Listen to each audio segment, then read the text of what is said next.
E aí, pessoal? Tudo pronto para a gente começar mais um mergulho profundo. Hoje a gente vai desvendar As Armas da Persuasão, Essa. do Robert Cialdini. A ideia é a gente entender como a gente é influenciado no dia a dia, às vezes sem nem perceber, né? É verdade. Você sabia que a gente reage a gatilhos de influência o tempo todo? É impressionante. É tipo aqueles impulsos que a gente tem, É. tipo, sei lá, ver um monte de gente comprando um produto e já acha que deve ser bom Isso. sem nem pesquisar direito. É como se o nosso cérebro tivesse programado para tomar decisões rápidas, usando atalhos mentais, né? E esses atalhos muitas vezes são acionados por esses gatilhos. E o Cialdini, ele chama isso de quê? Ele explora vários princípios de influência, né? Um deles é a prova social. É a tendência que a gente tem de seguir a multidão, sabe? Se todo mundo tá fazendo, deve ser a coisa certa a fazer. Ah, entendi. Tipo, se tá Olha. todo mundo comprando, deve ser bom. Exatamente. Mas cuidado, essa lógica nem sempre é verdadeira. Às vezes a gente segue a multidão sem pensar direito nas consequências, né? É verdade. E qual seria um exemplo trágico, assim, que mostra o perigo da prova social? Lembro da história da Kitty Em Genovese. que de Genovese. Fala um pouco sobre isso. Ela foi assassinada em Nova York enquanto 38 vizinhos assistiam da janela sem fazer nada. Nossa, que história terrível. É um exemplo, né, de como a prova social pode ter consequências terríveis, né? Cada vizinho viu que os outros não estavam reagindo e pensou, bom, se ninguém tá fazendo nada, eu também não preciso fazer. E assim ninguém fez nada. É de arrepiar. Mas, em situações menos dramáticas, como a prova social é usada para nos persuadir no dia a dia. Pensa nas risadas gravadas em programas de comédia, por exemplo. Ah, verdade. Mesmo sabendo que são falsas, elas ainda funcionam. A gente tende a rir mais quando ouve outras pessoas rindo, né? Mesmo que seja uma risada fake. É incrível como a gente é influenciado pela galera, né? Mesmo quando ela não é real.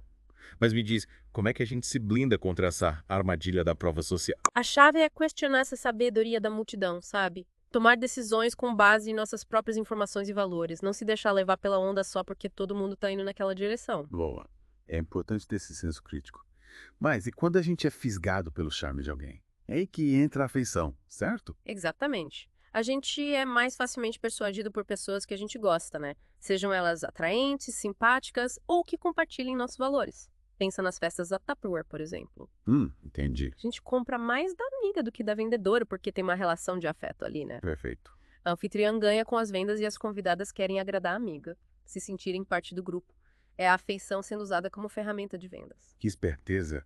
Mas me fala em outros contextos como essa arma é usada. Imagina aqueles políticos que se mostram como pessoas do povo, né, para ganhar a confiança dos eleitores. Sim. Eles tentam criar essa identificação para conseguir votos. Faz sentido.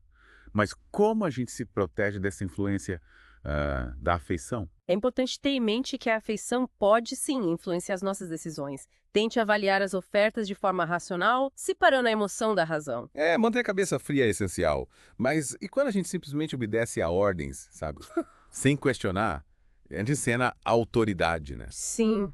A autoridade explora a nossa tendência a obedecer figuras de autoridade, né? Sejam policiais, médicos ou qualquer pessoa em posição de poder. O Cialdini menciona os experimentos de Milgram que mostram como a gente é propenso a obedecer ordens mesmo quando elas vão contra os nossos valores. Aqueles experimentos com choques elétricos? Exatamente. Os participantes acreditavam que estavam aplicando choques em outra pessoa, mesmo ouvindo gritos de dor. E sabe o que é mais assustador? A maioria obedeceu às ordens do pesquisador, mesmo sabendo que estavam causando sofrimento a alguém. Que loucura! E como essa arma da autoridade ela é usada na vida real?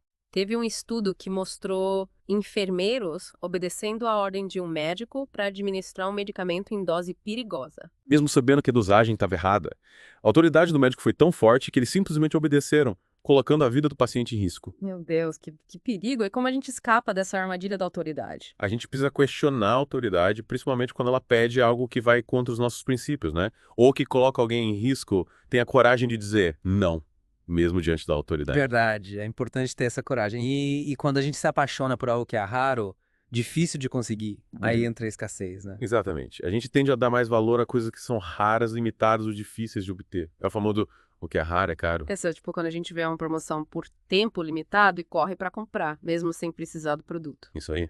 As lojas criam essa sensação de urgência, né? Pra gente comprar antes que acabe. E essa tática é ainda mais poderosa quando combinado com a competição. Me lembro da história dos corretores de imóveis que inventavam compradores fictícios para estimular a venda de uma propriedade. Verdade.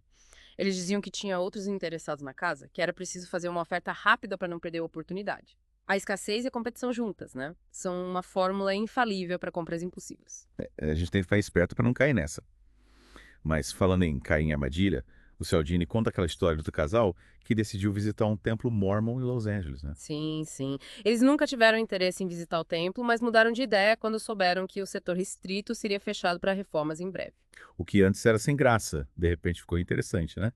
O que era comum virou algo proibido. Ou seja, a escassez foi o fator decisivo para a mudança de atitude do casal. É incrível como a gente pode ser manipulado pela sensação de perder algo. E essa tática da escassez é usada em contextos mais sérios também. Por exemplo, na censura. Muitas vezes o interesse por algo aumenta justamente porque ele é proibido. Tipo, quando a gente quer assistir um filme censurado ou ler um livro banido, Exatamente. O proibido se torna mais atraente justamente por ser proibido. E essa lógica vale para a informação também. Informação limitada é mais persuasiva. Ou seja, quanto mais secreta a informação, mais a gente quer ter acesso a ela, né? É o poder da informação privilegiada. Mas como a gente se blinda contra essa armadilha da escassez? Mantenha calma, né? Avalie a situação racionalmente, sem se deixar levar pela emoção do momento. Pergunte a si mesma: eu realmente preciso disso? Ou eu estou apenas reagindo à pressão da escassez? Mandou bem. Essa dica é ouro. Mas mudando um pouco de assunto, o Cialdini fala da reciprocidade, né? Tipo, quando alguém nos faz um favor e a gente se sente na obrigação de retribuir. Exatamente. É um princípio básico da convivência humana, né? A gente sente essa necessidade de retribuir favores, mesmo aqueles que a gente não pediu. Me lembra da história da Etiópia, enviando ajuda ao México após um terremoto, apesar de estar passando por uma grave crise de fome. É um exemplo incrível de como a reciprocidade vai além da lógica, né? A Etiópia fez isso para retribuir a ajuda que o México tinha dado 50 anos antes. A necessidade de retribuir foi mais forte que a fome. Impressionante. Mas como essa regra da reciprocidade pode ser usada para nos persuadir? Pensa na estratégia da Sociedade Hare Krishna.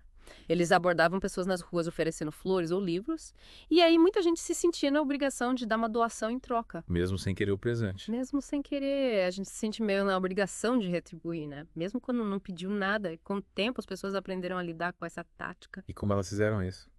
Começaram a evitar os Hare Krishna, né? O que acabou impactando a arrecadação da sociedade.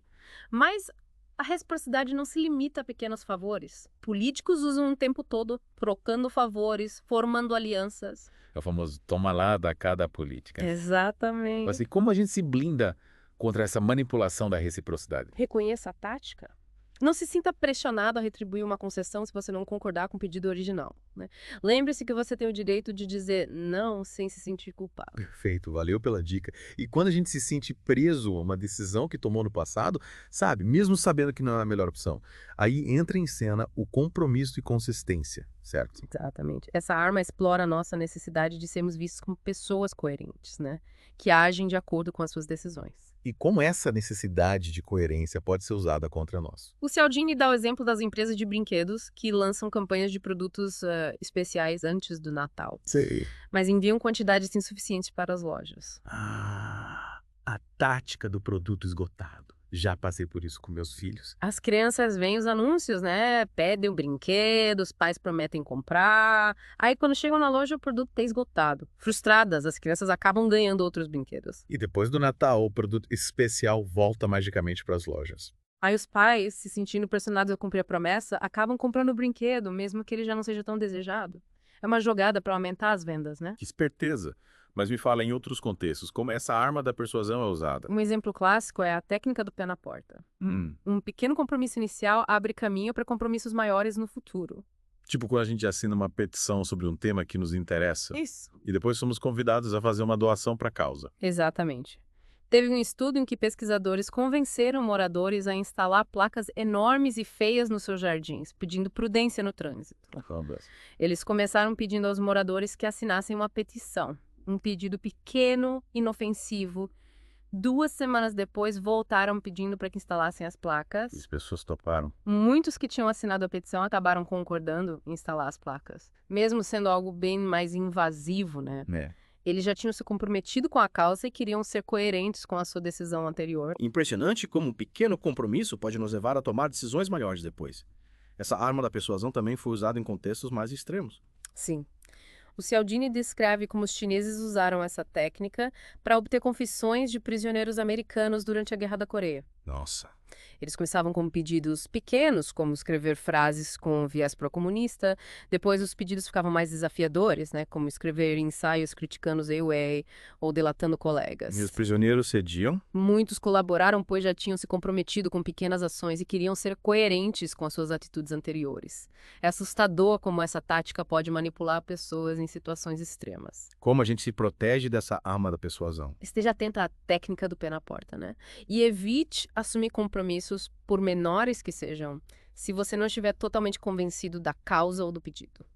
Temos que ter cuidado para não sermos levados pela necessidade de sermos coerentes, mas e quando a gente é enganado pelo contraste, sabe? Contraste perceptivo. Ele brinca com a forma como o nosso cérebro percebe as coisas em relação ao ponto de referência. É como se a nossa percepção fosse relativa. Tipo quando a gente vê o preço de um carro super caro e depois um carro com preço normal, parece uma pechincha. Exatamente. O preço do segundo carro, que antes poderia parecer alto, agora parece mais aceitável em comparação com o primeiro. E essa técnica não se limita a carros. Lembra dos corretores que mostram primeiro casas detonadas, sabe? É, E com preços exorbitantes, as chamadas casas de preparação, isso, para depois. para depois. Mostrar as outras e parecerem É que parecem. uma pechincha. Uma maravilha. Exatamente. Depois de verem essas casas, os clientes ficam mais propensos a comprar outras propriedades, né, que parecem muito mais atraentes em comparação. É uma jogada para manipular a nossa percepção de valor. E como a gente se protege dessa armadilha do contraste? Tenha consciência de que a nossa percepção é relativa e pode ser influenciada pelo contexto. Quando você viu uma oferta boa demais para ser verdade, pare e avalie se ela é realmente vantajosa ou se você está sendo influenciado pelo contraste. Boa, é importante ter essa consciência. Mas e se a oferta vier com um pedido irrecusável? Aí entram as concessões recíprocas, certo? Perfeito. As concessões recíprocas exploram a nossa tendência a ceder a um pedido menor, né? Depois de rejeitarmos um pedido maior. É o famoso pedir muito para conseguir pouco. Tipo, quando aquele escoteiro me abordou vendendo ingressos para um circo, eu rejeitei a oferta, mas acabei comprando uma barra de chocolate caríssima depois que ele fez uma concessão, sabe? Ofereceu algo mais barato. Essa se sentiu? Me senti meio culpado por ter rejeitado o primeiro pedido. E obrigado Retribuir. acabei de dar nossa segunda. Exatamente. Você se sentiu na obrigação de retribuir a concessão que ele fez, e essa técnica é usada em contextos mais sérios também. O Cialdini cita o exemplo do escândalo Watergate. Que essa tática foi usada para conseguir aprovação para planos ilegais arriscados. E como a gente se protege dessa tática de rejeição seguida de recuo. Reconheça a tática, né? E não se sinta pressionado a retribuir uma concessão se você não concordar com o pedido original. Você tem o direito de dizer não, sem se sentir culpado. Ok, entendi. Mas, voltando um pouco para o clique zoom, você falou que nosso cérebro usa atalhos mentais para tomar decisões rápidas. Mas como isso funciona na prática? Imagina que você está andando na rua, de repente ouve um barulho alto. Você não para analisar de onde vem o barulho, você simplesmente reage, se afastando rapidamente, né? Sim. Essa é uma resposta automática, um atalho mental que te protege do perigo. É puro instinto de sobrevivência. Isso. E essa tendência a agir de forma automática, né? Pode ser explorada por quem conhece esses gatilhos, né? Por exemplo, a gente tende a confiar cegamente em especialistas sem avaliar os seus argumentos. É como se a gente dissesse, se um especialista falou, então deve ser verdade. Verdade? Às vezes a gente se deixa levar pela aura de autoridade de alguém sem questionar o que está sendo dito. E esse é só um exemplo de como o clique zoom pode nos influenciar. É importante a gente estar consciente desses atalhos mentais para não cair em armadilhas. E como é que a gente faz para se proteger desses gatilhos? É importante cultivar o senso crítico, questionar as informações que a gente recebe, mesmo que elas venham de fontes que a gente considera confiáveis. Nem tudo que reluz é ouro, né? E nem todo especialista está certo. Mandou bem. É preciso ter discernimento para navegar nesse mundo cheio de informações e influências. Mas e quando a gente é manipulado pela forma como as coisas são apresentadas, sabe? Ah, você está falando do enquadramento, né? É outra técnica poderosa de persuasão. Enquadramento. Explica melhor isso para mim. O enquadramento é a arte de apresentar a mesma informação de diferentes maneiras para influenciar a percepção das pessoas. Por exemplo, imagina que você está vendendo um produto que tem 70% de gordura. Você pode dizer que ele tem 70% de gordura, o que soa negativo, ou você pode dizer que ele tem 30% de massa magra, que soa mais positivo mesmo sendo a mesma informação. É como aquele ditado. O copo meio cheio, meio vazio, né? A gente pode ver a mesma situação de forma positiva ou negativa, dependendo de como ela é enquadrada. Exatamente. E o enquadramento é usado o tempo todo, né? Na mídia, na política, no marketing, para influenciar as nossas opiniões e decisões. Como é que a gente se blinda contra essa manipulação do enquadramento? É importante a gente estar consciente de como a informação está sendo apresentada, né? Tentar enxergar além da superfície. Questione as palavras, os números, as imagens que são apresentados. Tente formar a sua própria opinião. Ótima dica. É preciso ter um olhar crítico para não sermos manipulados pelo enquadramento. Mas e quando a gente é influenciado por algo que é novo ou diferente, aí entra novidade, certo? Exatamente. A novidade é um poderoso gatilho de influência, porque o nosso cérebro está programado para prestar atenção em coisas novas e diferentes. É um mecanismo de sobrevivência que nos ajuda a identificar oportunidades e ameaças no ambiente. Interessante. E como a novidade é usada na persuasão? Pensa nos anúncios de produtos inovadores ou revolucionários, né?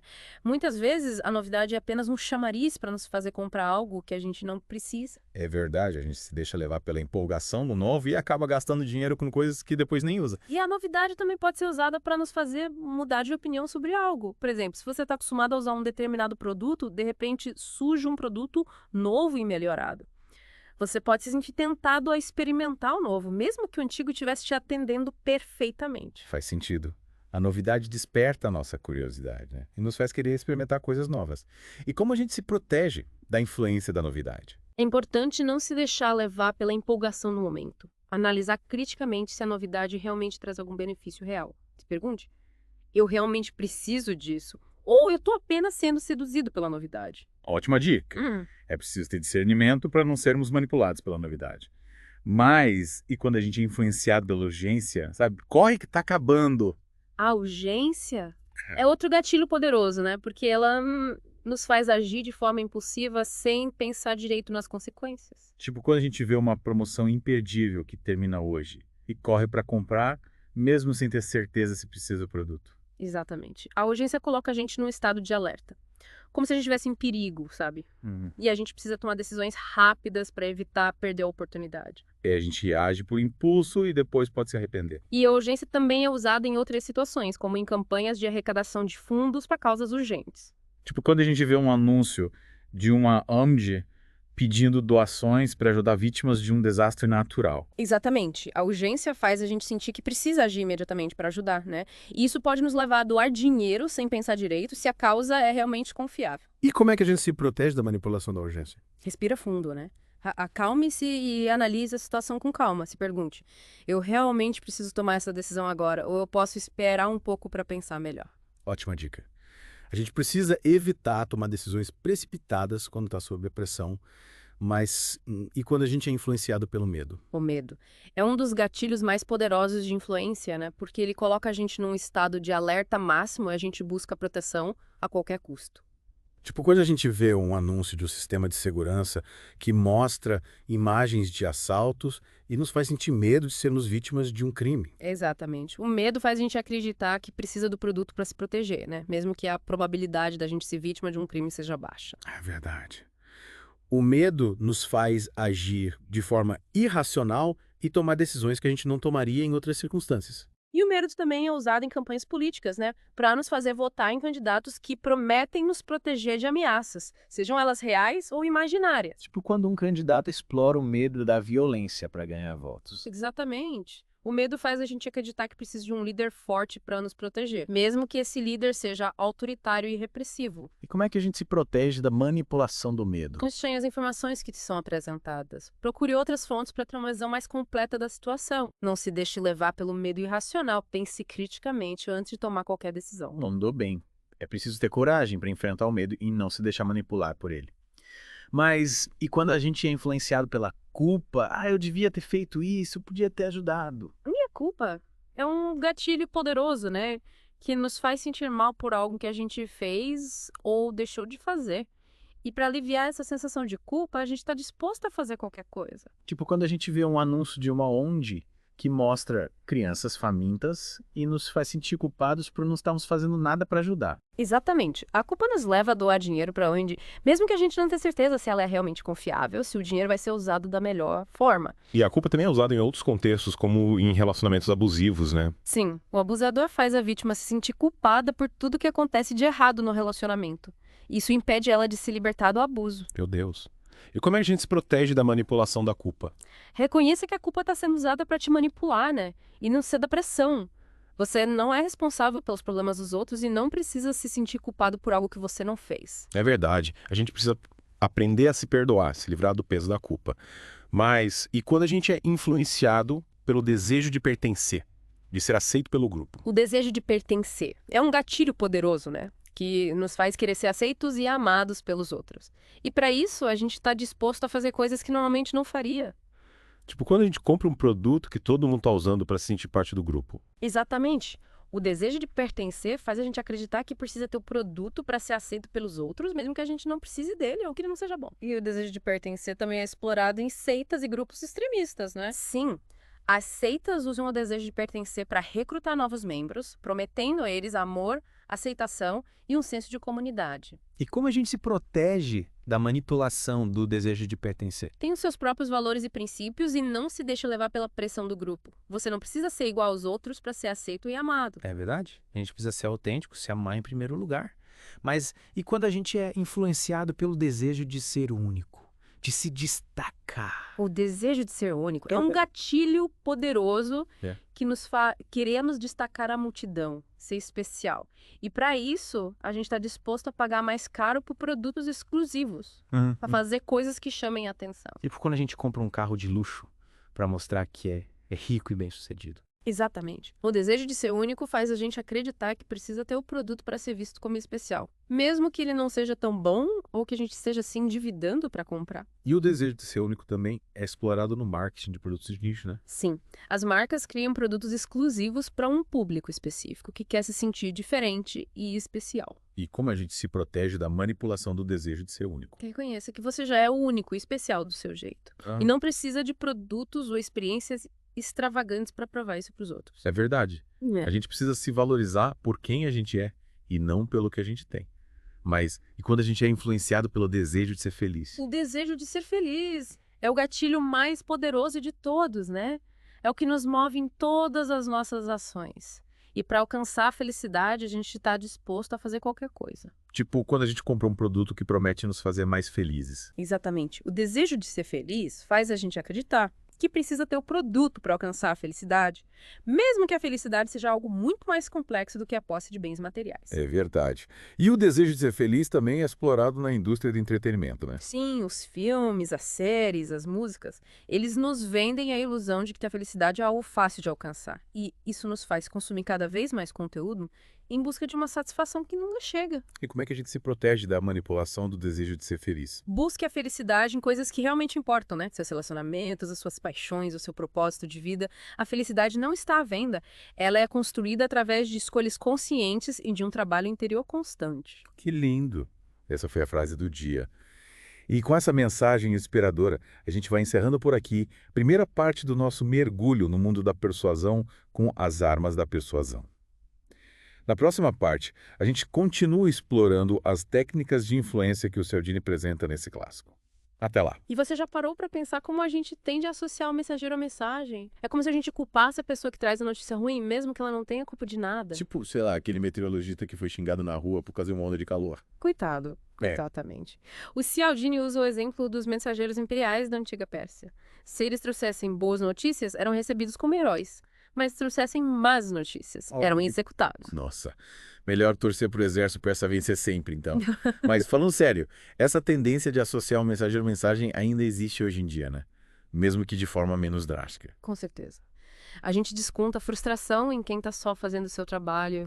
E por falar em trabalho, você lembra do garçom Vincent que dava dicas desinteressadas aos clientes? Aquele que fingia está revelando um segredo, dizendo que certos pratos não estavam bons e recomendando opções mais baratas. Ele mesmo.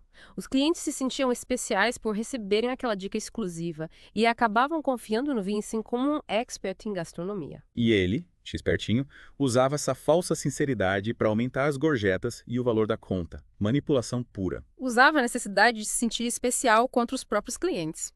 E, por falar em se sentir especial, você se lembra daquele estudo que mostrou que as pessoas tendem a achar que o que é valioso é escasso.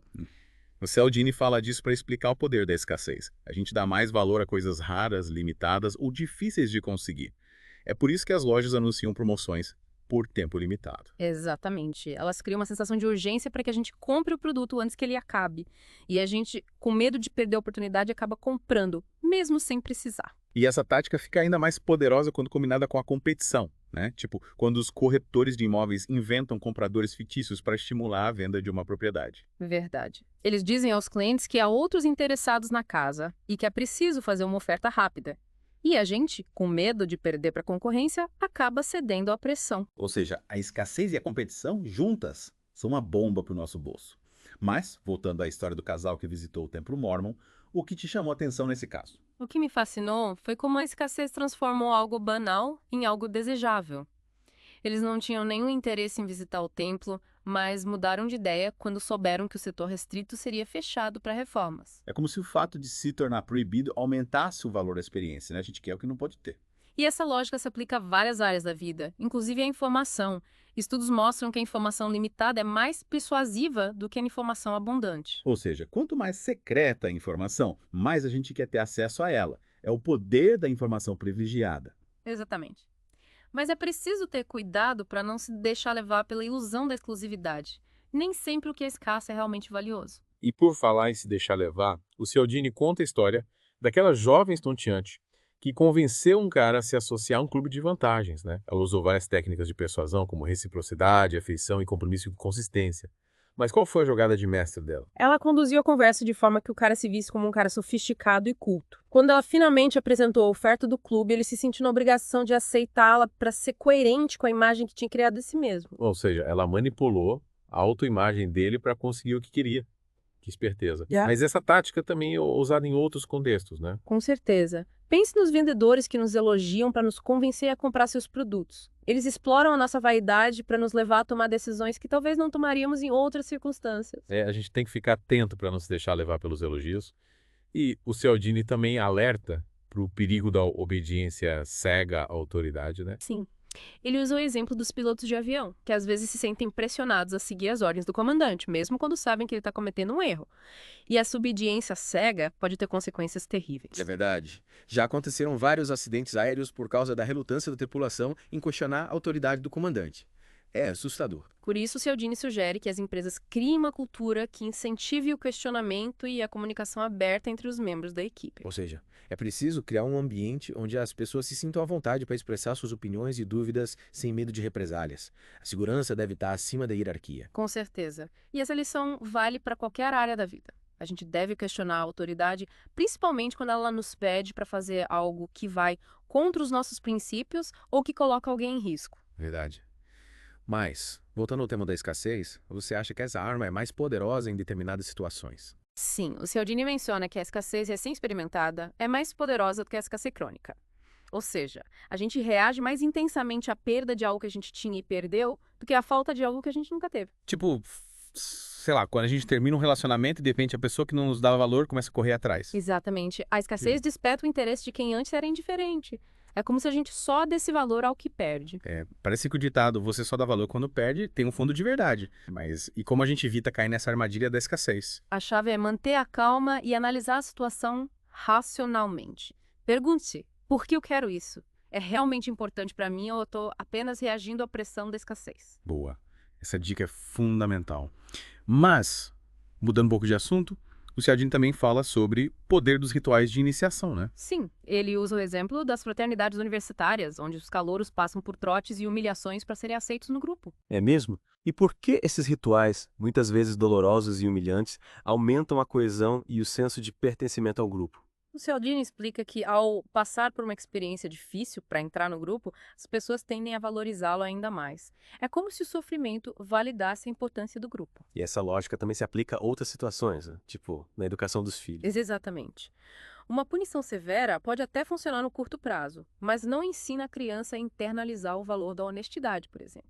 É preciso encontrar um equilíbrio entre a firmeza e compreensão, para que a criança entenda que a honestidade é importante por si só. Ou seja, a criança precisa ter a oportunidade de escolher a honestidade por vontade própria e não por medo da punição. Faz sentido. E essa lógica vale para outros valores que a gente quer ensinar, como o respeito e a responsabilidade. Com certeza. É importante dar o exemplo e criar um ambiente onde esses valores sejam cultivados naturalmente, sem imposições. E por falar em exemplo, você se lembra da história do torcedor fanático que recuperou a fala durante um jogo de futebol? Sim, é emocionante ver como a paixão pelo esporte pode mobilizar até mesmo as pessoas que perderam a esperança. E o Cialdini explica isso usando o princípio da associação.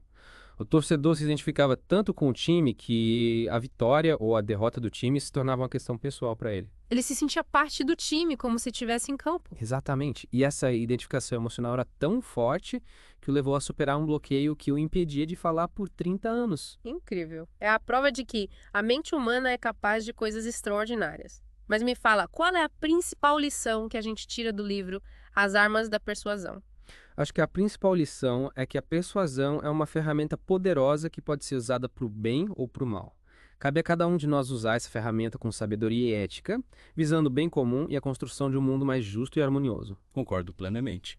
E com essa mensagem inspiradora, a gente vai encerrando a segunda parte do nosso mergulho no mundo da persuasão. Na próxima parte, a gente continua explorando os ensinamentos do Cialdini. Até lá!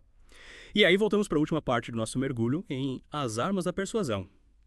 E depois de tudo que a gente já desvendou, qual a sua principal sacada do Cialdini? O que mais me impressionou foi como a gente pode ser influenciado sem nem perceber, né? É como se o nosso cérebro tivesse botões que, quando apertados, nos fazem agir de forma automática. Tipo, quando a gente vê um monte de gente rindo e começa a rir junto, mesmo sem saber o que é tão engraçado. Isso. A prova social em ação. Ou quando um vendedor simpático oferece um cafezinho e a gente se sente na obrigação de comprar alguma coisa. A reciprocidade dando o ar da graça. Os botões mentais são poderosos. Mas o Cialdini também nos dá as armas pra gente se defender, né? Com certeza. Conhecer as técnicas de persuasão é o primeiro passo para não sermos manipulados. Mas, além disso, é preciso ter senso crítico, questionar as informações que a gente recebe e, principalmente, ouvir a nossa intuição. Se algo parece bom demais para ser verdade, provavelmente é. Verdade. A gente tem que estar sempre atento. Mas me fala, qual a sua dica de ouro para quem quer se aprofundar no mundo da persuasão? Leia As Armas da Persuasão. É um livro que todo mundo deveria ler pelo menos uma vez na vida. Ele nos ajuda a entender como a mente humana funciona e como podemos usar a persuasão para o bem. Concordo. E o link para comprar o livro tem na descrição do episódio. Aproveitem. Mas antes de encerrarmos, que tal uma última provocação para os nossos ouvintes? Que tal prestar atenção no seu dia a dia e identificar as técnicas de persuasão em ação? Você vai se surpreender com a quantidade de vezes que elas são usadas, tanto para o bem quanto para o mal. Excelente. E com essa missão, a gente encerra o nosso mergulho em As Armas da Persuasão. Esperamos que vocês tenham gostado e aprendido bastante. Até a próxima.